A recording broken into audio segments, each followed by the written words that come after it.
Hi there, and welcome to our fourth episode of the summer series of 2025. I hope your summer is a really peaceful and nice one, and that you'll find a lot of value in the episode that Monica has chosen. And I actually, the only little anecdote or comment before we look at Monica's email is I looked at the thumbnail from the episode we're going to look at, and it talks about how Christian leapt out of the struggle. And I don't remember why I chose that as a thumbnail, but there must be something in the video that explains why he leapt out of the struggle. So maybe listen out for that if you're curious. But anyways, let's look at Monica's email here. Monica says, "Hi, Dan.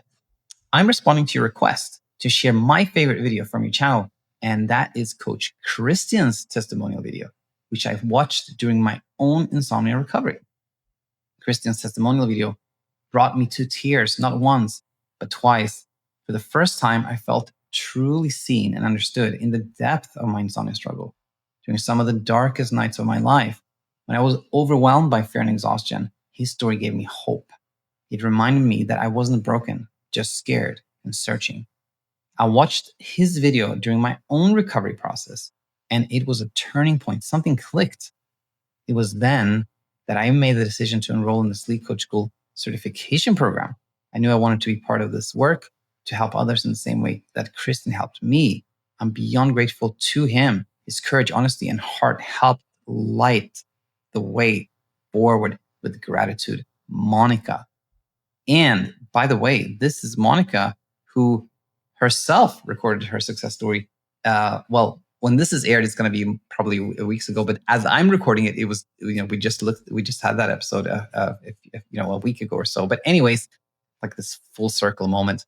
But without further ado, was there anything you want to comment on before we look at this? I don't think so. Let's go ahead and watch Monica's favorite, which is a Talking Insomnia episode with Coach Christian. Let's take a look.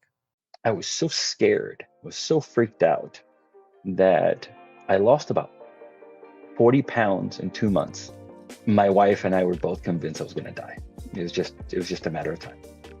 So the fear is overwhelming. It was like this mental prison, this prison where you can't get away. You can't go in, out. There's no time of day, and you're not sleeping. So it never ends. It's just this prison where you're just confined to yourself and your mind and your fears and your anxiety, and it never ends. Be patient. Your struggles are there to teach you, and just keep going, keep moving. Every single trial will teach you and guide you something, and you will always come out better on the other end. Daniel, the moment I started this program, I've never slept better in my life, ever.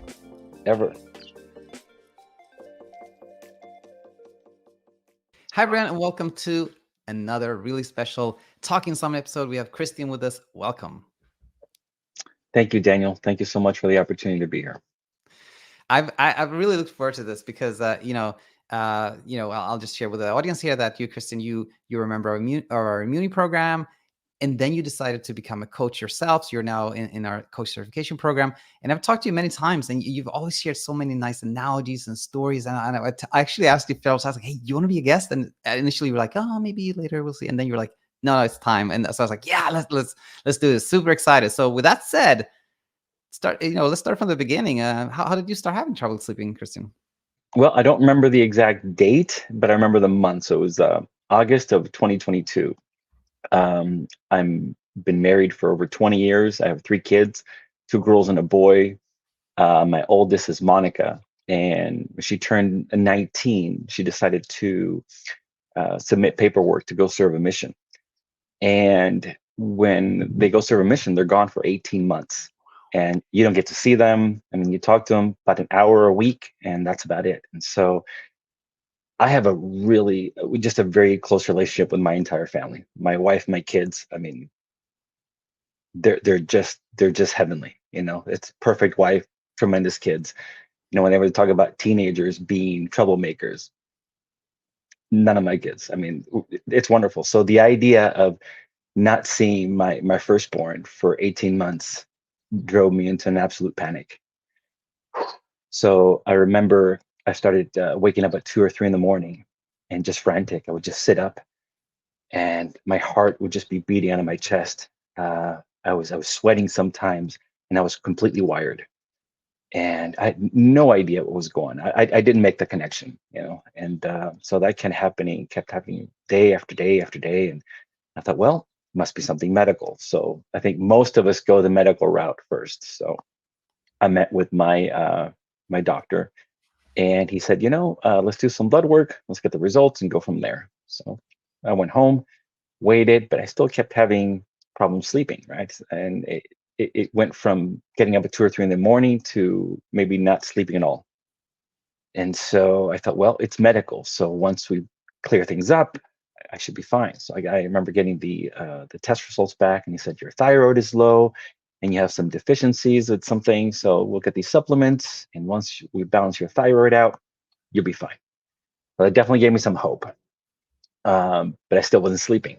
And so he recommended some sleeping pills. I don't remember the medications, but they didn't last very long. They would last maybe a couple days, but I didn't sleep very well either. I felt very groggy and just very anxious. And so, of course, like most of us do, once again, we go and start doing Google searches, right? And that, boy, that just opens up just a Pandora's box. So um, I remember one thing in particular was a snippet from a Joe Rogan podcast. A gentleman was saying that if we don't sleep at least 7 hours a night, we're prone to dementia, heart disease, cancer, and so forth.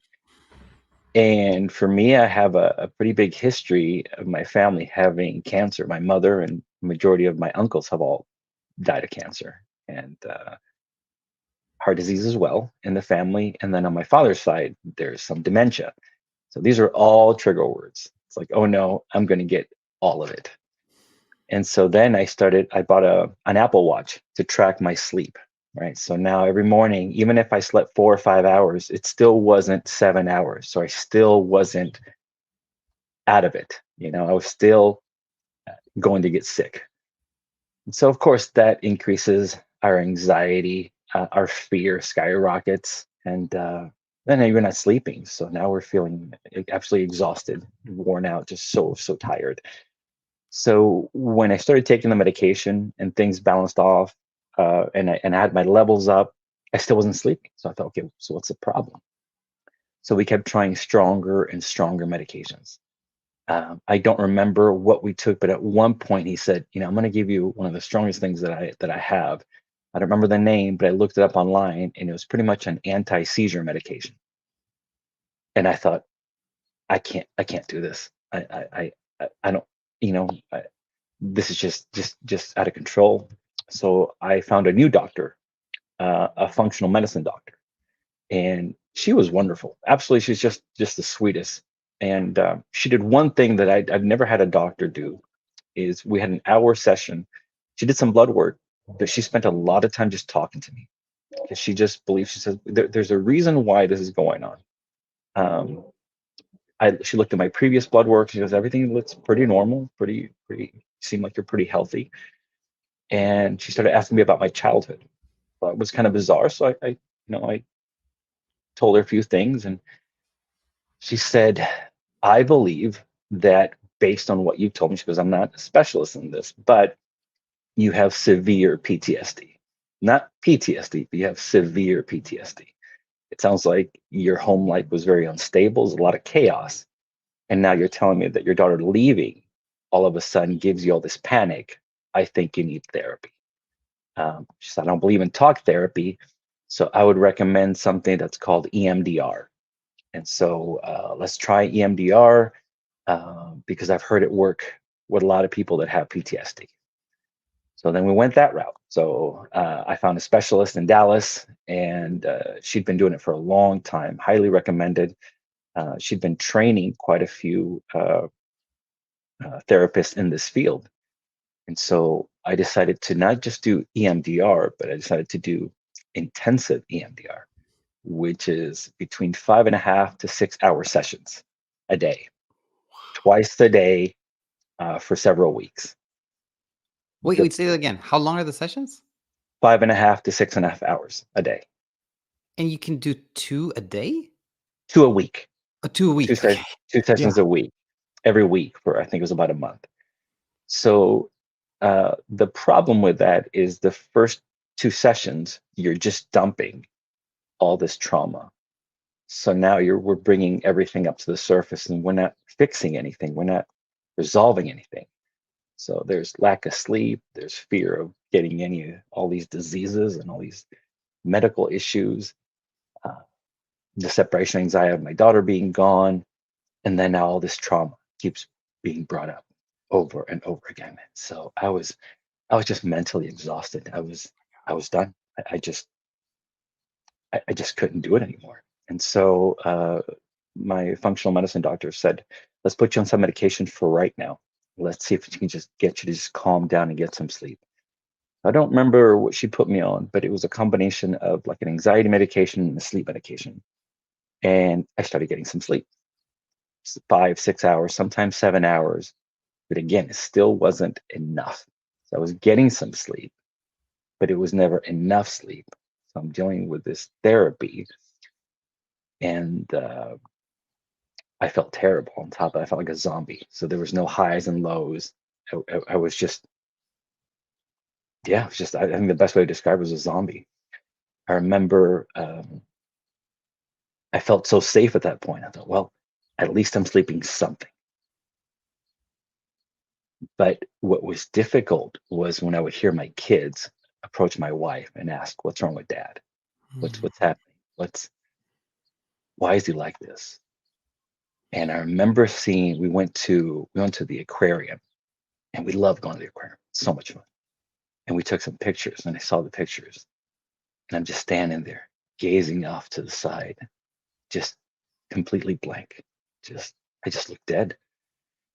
Oh, so it was really, really difficult. It got to the point where I wasn't sleeping at all at night, nothing, zero. And so I'd go for walks, 2, 3 in the morning, just walk around the neighborhood, completely wired, completely wide awake and wired.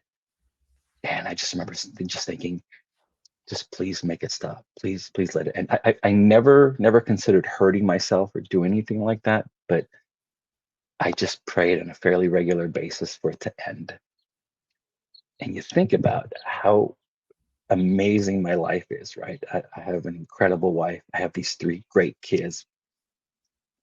My wife and I have our own business.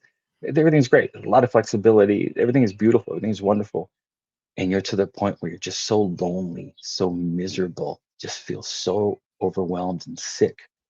You just don't want to exist anymore. So I remember it. It was really about one night. It was about 3 in the morning, and I have 2 dogs, and one of them is literally always by my side. And it was one night. It was about 3 in the morning. I was like, okay, well, let's go for a walk. And the dog didn't want to go for a walk. He didn't want to get out of bed. And so then the loneliness just is overwhelming, because it keeps going, it just keep, and then there's no hope. Um, And so sorry to interrupt, Christian, but no, no. just time frame wise, like how far time wise are we into the story now? How long since? I'll say about 7, 8 months into it so far. Oh, and then the other thing too, I forgot to mention, there's so many things that are going on. And I don't want to focus on too many little details, but when I think 2 months into it or something, I was so scared, was so freaked out that I lost about 40 pounds in 2 months. So I'm 5'11. I was weighing about 205. So I wasn't the thinnest guy, but I was down to 165. Wow. And my wife and I were both convinced I was going to die. It was just a matter of time. So the fear is overwhelming. The loneliness is all consuming. Um, so and what was so confusing to me and and heartbreaking was, like I said, my wife and I own a small store, and I'm there 90% of the time. And as I started losing all this weight and feeling absolutely horrible, people would come and go, "Oh my goodness, you look fantastic. You look great. What are you doing? What'd you do?" And once in a while, some of the regulars, I would say, "I'm dealing with insomnia." And they would say, "Man, I wish I could get insomnia. I would look amazing." Yeah, it was Wow. so so so yeah, I remember at that point, I was in the bathroom after I went for a walk. The dog didn't want to go with me. I mean, everybody was just, we're done. After a while, everybody just wears out. And I thought, if I can ever figure this out, I have to help other people. Like, I don't ever want anybody to feel like this. Yeah. This is It was like this mental prison, this prison where you can't get away. You can't go in, out. There's no time of day, and you're not sleeping. So it never ends. It's just this prison where you're just confined to yourself and your mind and your fears and your anxiety, and it never ends. The heart palpitations, the buzzing in your head, the buzzing in your eyes, just it was awful, Daniel. It was I don't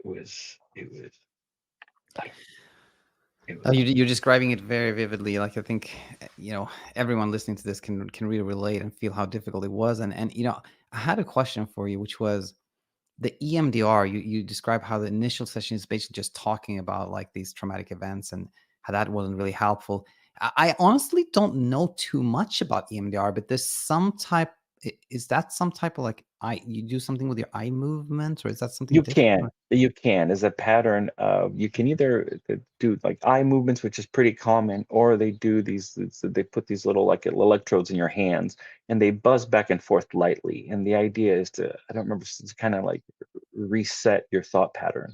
Oh, And you go deep into whatever the issue is, and you find that kind of like key log.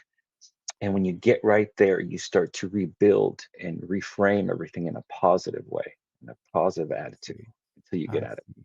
And do So you know if the buzzing, is that supposed to be like, is that generated by someone or from your own kind of bodily like from your heart rate or something like that? Or they just turn it on. It's just something that kind of goes back and forth, just oh, buzzes back and forth. And I think it's the idea to kind of stimulate your brain somehow and have it focus on that. Or I don't remember. right. Yeah, totally. But no, thanks for sharing that. But you know, did you stay with that for a while, or did you abandon it quite quickly? Or We had to pay for this program. It was, I don't know how many sessions it was, but I think we got to like session 8 out of 10. And I tell my wife, I can't go back. I can't do it anymore. I don't want to hear any more about my father, about my childhood. I can't.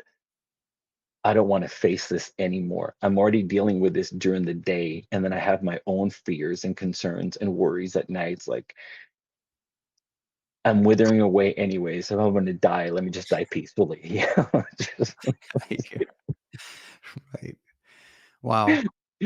And now, you've taken us like 7 months in. You described it very, very, very, very well and in a very powerful way. Now, this may still be in the future of your story, but one thing I didn't want to miss talking about was this South African coach. So I don't know if that's happening later or if that's already happened. no, we're right about to. We're almost there. Um, so I decided. So a friend of mine, Jeremy, he young guy, early 40s, super healthy guy, works out all the time, eats very well, but had some kind of genetic heart issue.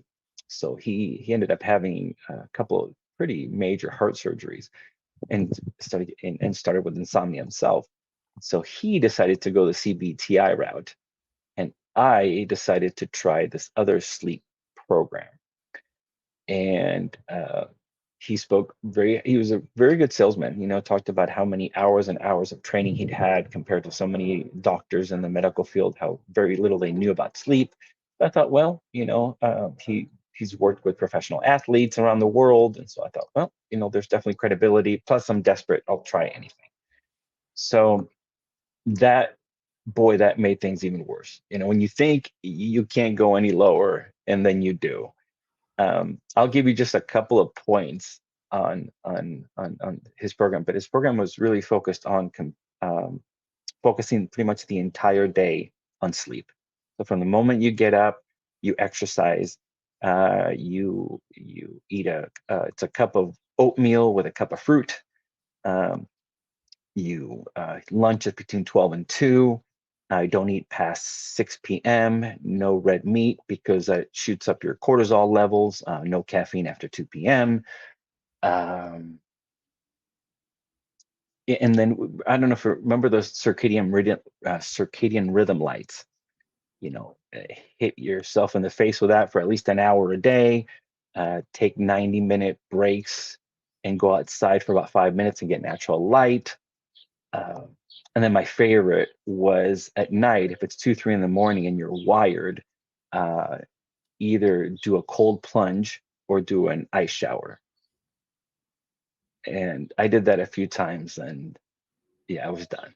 I couldn't do it anymore. I remember you telling me that at some point, I think you called him like at 3 a.m. in the morning, which, it was daytime in South Africa. So, Right.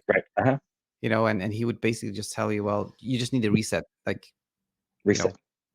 Take a cold shower or Ice an ice shower, plunge. right. Something. Wow. Right. And so, yeah, that's, for anyone listening, like, sleep is a passive, effortless process. And this is kind of the complete opposite, right? It's just focusing even more on this, trying even harder and harder.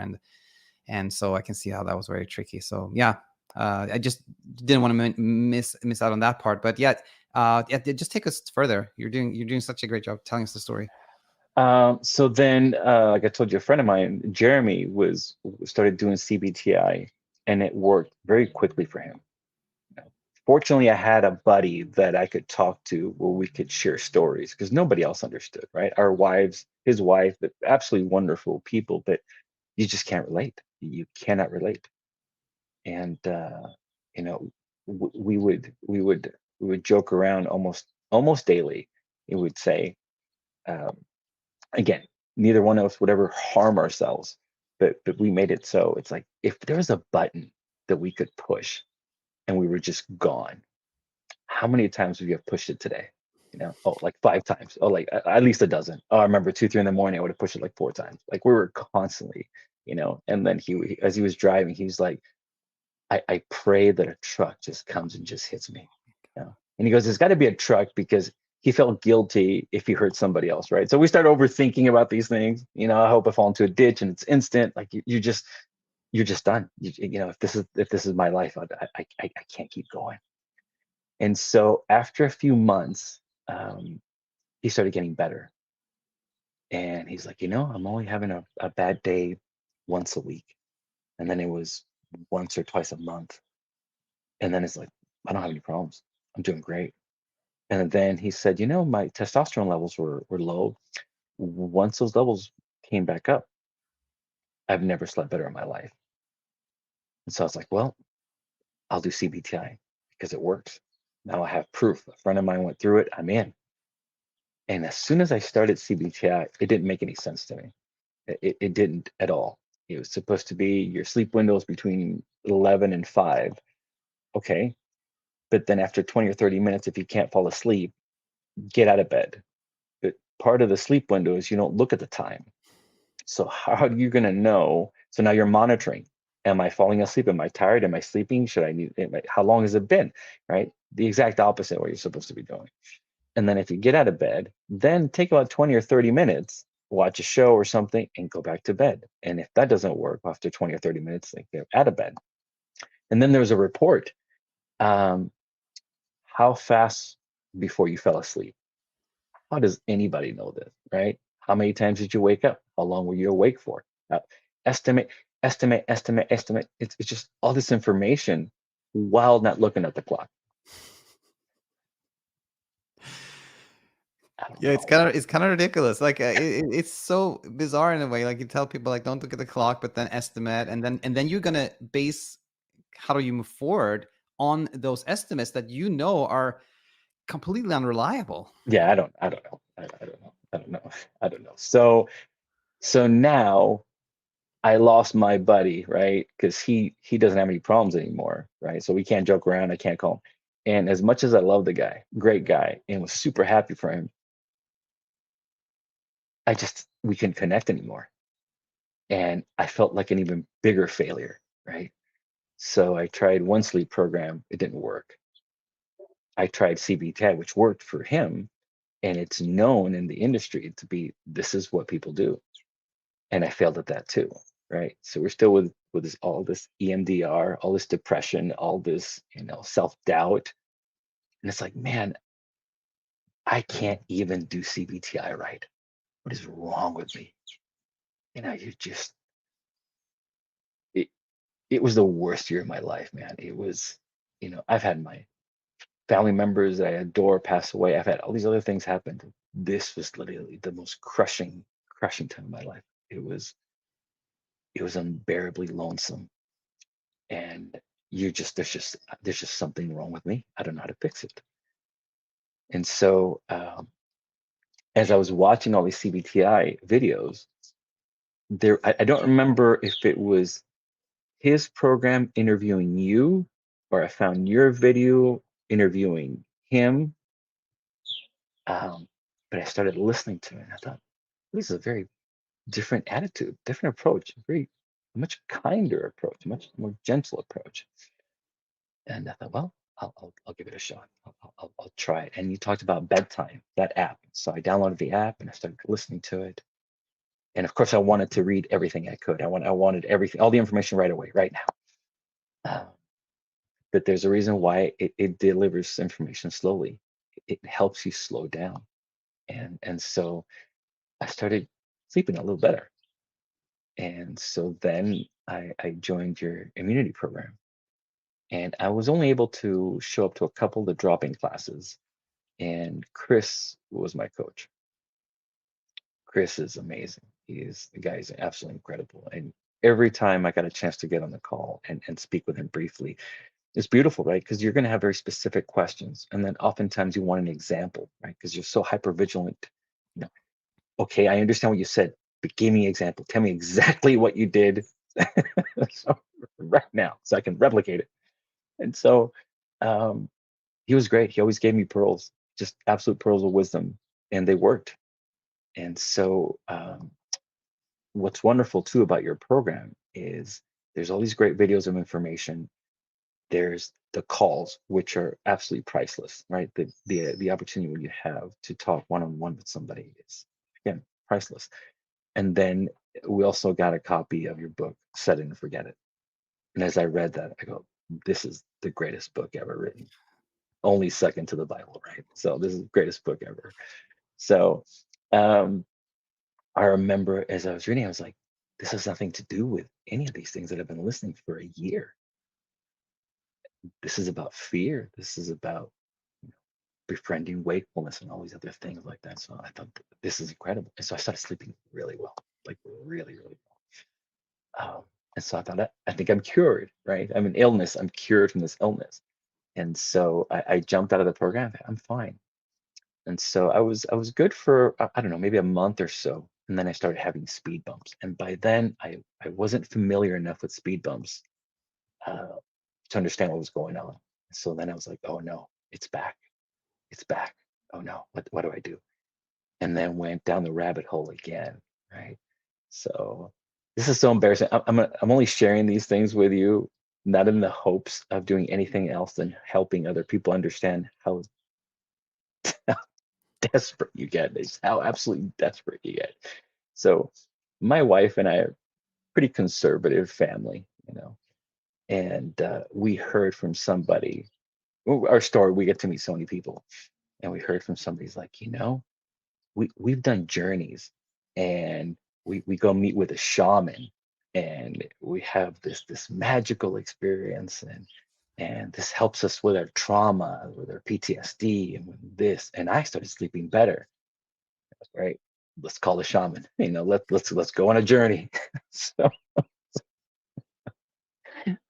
so we did that, and I didn't sleep very well that night or the night after that, or What does that look like, by the way? Are you out camping or something like that, or in the wilderness, or not really?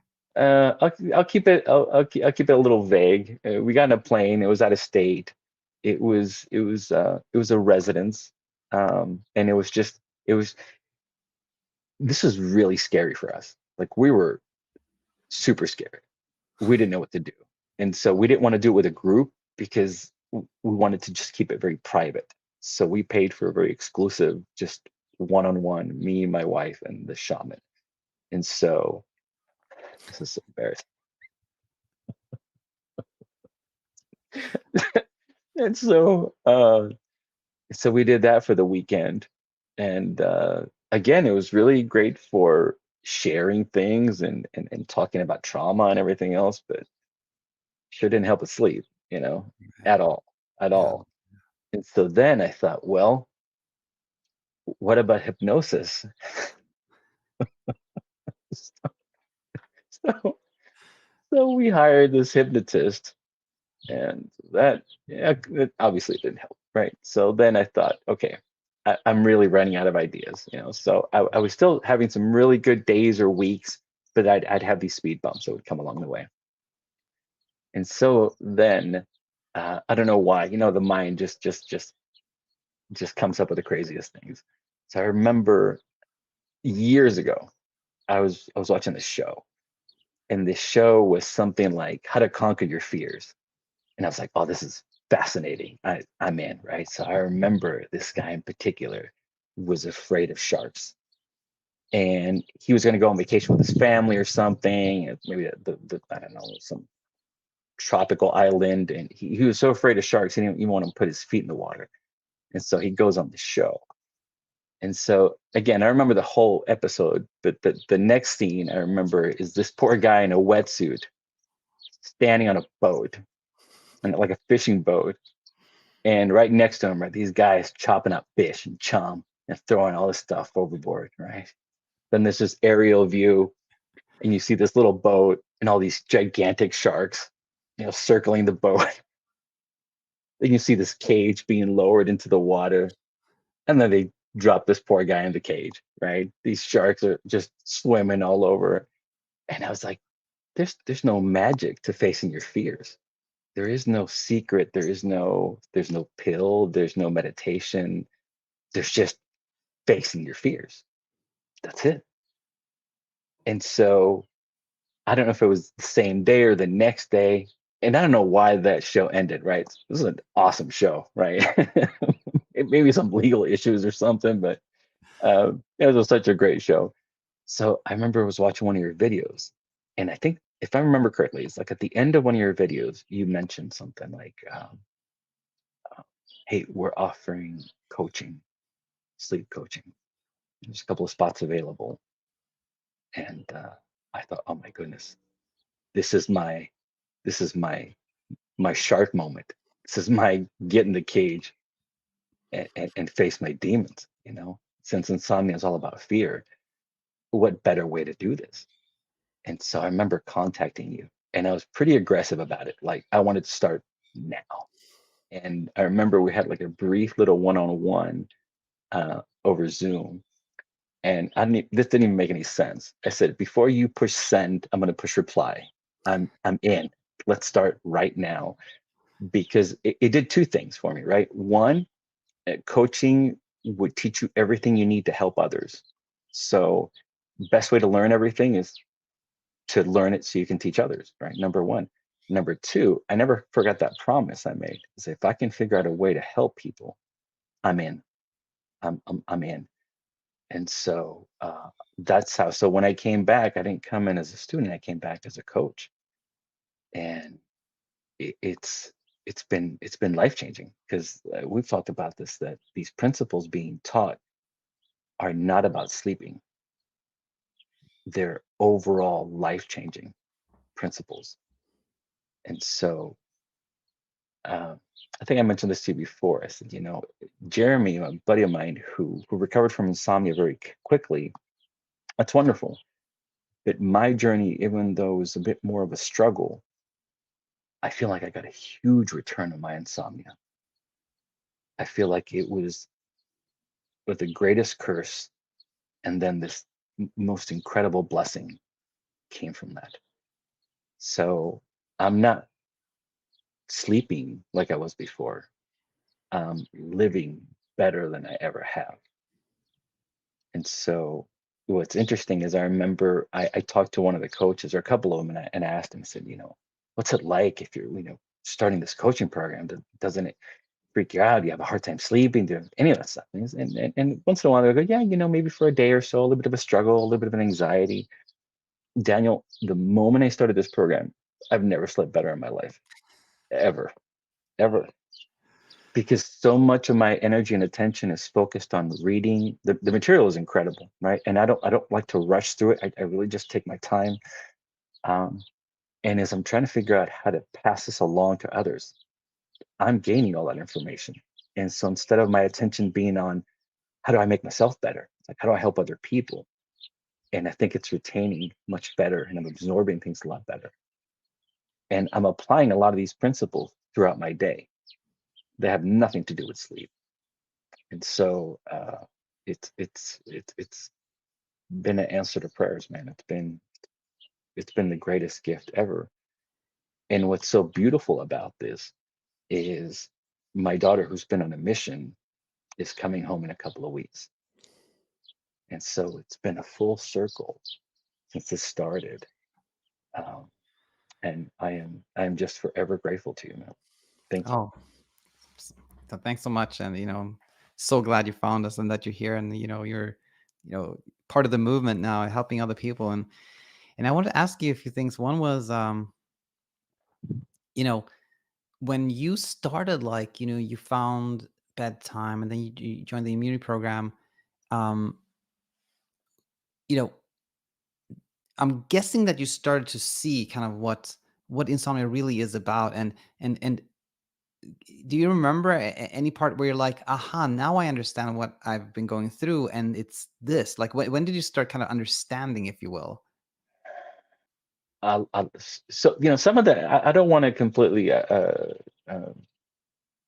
criticize EMDR. There were some definite benefits that I learned from it. Those I probably would have just not done the intensive EMDR, but what I realize is whenever we have a lot of trauma and don't feel like we have any control, and there's just a lot of chaos in our life, right? The first thing we want to do is control. Let's have some control. I mean, my house, we live in a nice neighborhood. There's cameras that surround the perimeter of the house, an alarm. We have dogs. We have a lot of things to protect us, right? To make us feel safe. And so I was a bit of a control freak. And so when you talked about going timeless, I couldn't do it, because that would mean I had to let go of control. I had to know what time it was. Did I sleep an hour? Did I this? Did I? And so it was all about control. And the moment, it took me months, not weeks, it took me months to try it, right? Months. At one point I thought, I haven't slept very well, so what's another night? Who cares? Well, let's just try it. But it took me months. And so when I let go, I slept beautifully that night. So that was number one. And then number two, kind of along the same lines, around the same time, was natto, not attached to the outcome, right? That's another thing of letting go. So if I don't look at the time, my brain has no ability to add the number of hours or whatever's going on at night. And if you wake up in the morning and you're not attached to the outcome, how can you have feelings or emotions about it? So those two things were so much about letting go of control, that it just opened things up for me. Not just for sleep, but for so many things in my life. Yeah. Which I want to come back to that one, but okay. So in my mind, it's kind of like the eye opener was seeing that the attempt to control something we can't control actually leads to struggle, and that's a really big one. And the other thing I want to ask you was this: like, you had you had joined the immunity program, you've seen things getting easier. Now, sometimes what people do is that closing the hood thing, where like, you know, things are getting easier. I think I'm good. I think I'm cured. I'm not going to do anything more. Close the hood, like hope for the best. Bye bye. Was it a little bit along those lines that you left pretty early, or not really? No, not a little bit, exactly bit. It was exactly exactly it. You know, I'm sleeping fine. Let's leave it alone. Let's go. Let's run.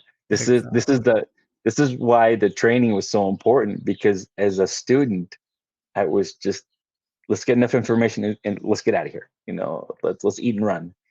And with the training, it's like you gotta literally remove the hood and stare at it nonstop. And you know, so for sure, this is why the first time I was like, I'm doing great. Let's not mess anything up. Let's just get out of here. You know, still Yeah. a tremendous amount of control.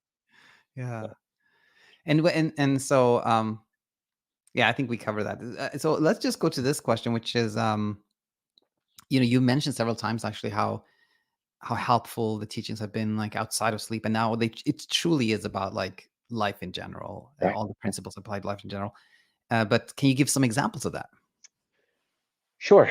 Um, Let me give you a couple here. So one of the things I started doing was, um, since there's no control of my day, first thing I do when I wake up in the morning and I get on my knees and I'm grateful for today. I'm just grateful for the day. I have this entire day to do whatever I want. And so I never think about or pray about sleep or how I slept or that doesn't exist. It's time to get up, alarm goes off. What are we going to do today? And it's the small things that are beautiful, right? My son is 19, he's 15, yeah, 20, 18, 16. Right? So he still has a couple of years left in school. And so I'm the one that gets him up in the morning and I'm the one that takes him to school. And that's my one-on-one time with him. That's beautiful. So there's several things that I think about the day uh, that make it wonderful. And then at night, right before I go to bed, I think about sleep or anything like that. Doesn't matter anymore. I get on my knees and I'm grateful for all the experiences I had throughout the day. And so it's focusing on the things that I have, not controlling, nothing else, just gratitude for the day. When before, to me, the day and the night was just a nightmare. And so just that gratitude was really big.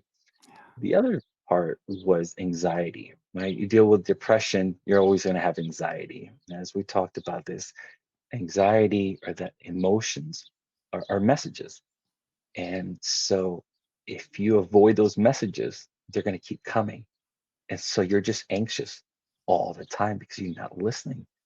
So now if something happens, I don't know, whatever it is, like, I don't know, I don't always want to refer to my kids, but I'll say my kids will do something and I start getting anxious or worried. And I go, let's think about this. What's the message? What's going on?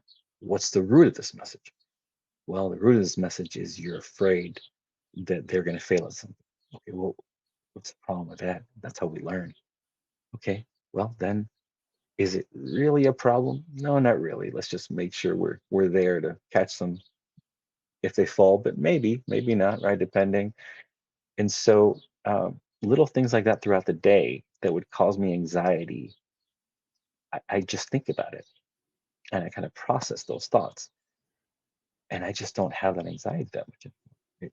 Yeah. And then there's one, yeah, I was so excited about this, right? There's nothing better than when you teach your wife or your kids something and then they start applying those principles, right? Coolest thing in the world. So I remember my wife was uh, at a church activity. This is maybe like, I don't know, a week ago or something. And we had talked about not attached to the outcome, right? Natto. And so she was talking to this woman that was having a very difficult time. And she was in her early 40s, beautiful woman, great job. Uh, she was struggling because she wasn't married and didn't have kids yet. She was really sad. And so my wife says, you are too attached to the outcome. You're too attached to your outcome. You need to enjoy your life. You need to live your life and things, and just think about all the things that it brings you and enjoy that and find joy. Because right now, all this focus is bringing you all this negative energy. And I think people are feeling it. And I'm telling you, man, this woman just lit up. She goes, you're right. I'm too attached to the outcome. So my wife, when I met with her again in the car, she's like, guess what? I taught people natto. And I'm like, That's amazing. yeah. Yeah, she's incredible. So I don't know. I can go on. So that was so fantastic, amazing examples. And last question for you is, if you could, go back and travel back in time to the time where this started really affecting you and you had a rough time, and you could tell yourself something, what would you pick? What would you tell yourself? man, be patient. Your struggles are there to teach you. And yeah, and just keep going, keep moving. And every single trial will teach you and guide you something, and you will always come out better on the other end. Yeah, that's beautiful. I love it. That's a perfect place to stop. I say, Christian, so nice to be connected. So nice you're part of a movement now, and that things are going so much easier for you. And most of all, for today, thanks for sharing this with the community so everyone can learn from you. Daniel, I am forever grateful to you and your program. God bless you, man. Thank you. Amen. Thank you. Thanks, everyone. Hi, it's me, Daniel, and I hope the video you just watched made a ton of sense for you. That's, of course, what it's there for, to help you find the answers that lead away from insomnia into a place of peaceful sleep for the rest of your life. We share everything we know freely for this reason. However, finding the answers that are relevant to your specific circumstances may require some time and bandwidth that you may not have. Maybe you have a demanding job. Maybe you have children that rely on you. Maybe you have other obligations that take up much of that time and bandwidth that could have been so helpful on your path of leaving insomnia.